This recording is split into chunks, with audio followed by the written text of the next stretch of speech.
During the end of World War II and the Cold War, there was a growing popularity of a political theory which now shapes the political compass in some countries today. As this ideology grew, so did the fear surrounding it, as the Red Scare washed over the Western world, invoking fright in the hearts and minds of millions of people. Today, children are taught how deadly this ideology is and why we should fear it. Yet there is still so much support for it, and there are still countries aiming to achieve it. I'm talking about communism, of course.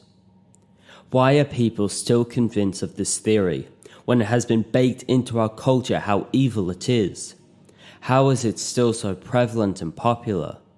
I hope that this clip from Hakim explains it a bit more than I ever can. The fact that we're having so many people in Gen Z identifying as socialists and communists shows just how much we failed teaching students the dangers of communism and socialism. No, the reason many younger people are identifying as socialist, whether they mean actual socialism or social democracy, is because they live under capitalism and see that it isn't working for them, contrary to the propaganda they're fed daily. Stagnant real wages despite skyrocketing productivity. Most Americans can't afford a $500 emergency. People are drowning in student and other debt for a job market that makes it basically mandatory to have a degree. There is no place in the US where minimum wage workers, of which over 55% are 25 and up, can afford rent, and nearly half of Americans don't earn enough to afford even a one-bedroom rental.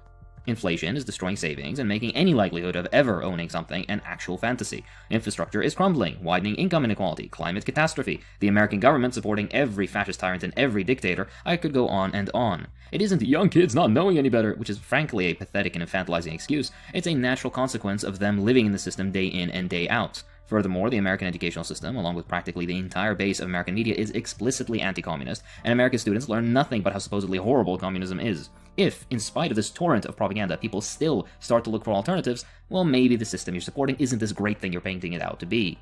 At least be open to dialogue. Poverty and homelessness rates are rising, along with the cost of living in nearly every country.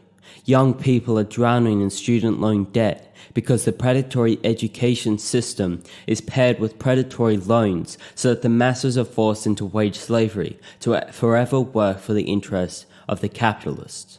Young people now have access to the internet to read the works of radical and revolutionary writers to understand this belief system. These theories can spread much quicker than ever before in history.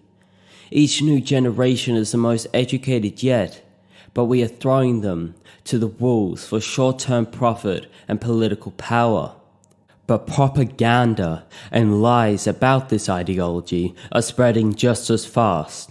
And if you would like to learn more about these theories of socialism, communism, and Marxism, check out the videos on this channel for simple explanations and subscribe for daily content as well. Thank you for watching the video.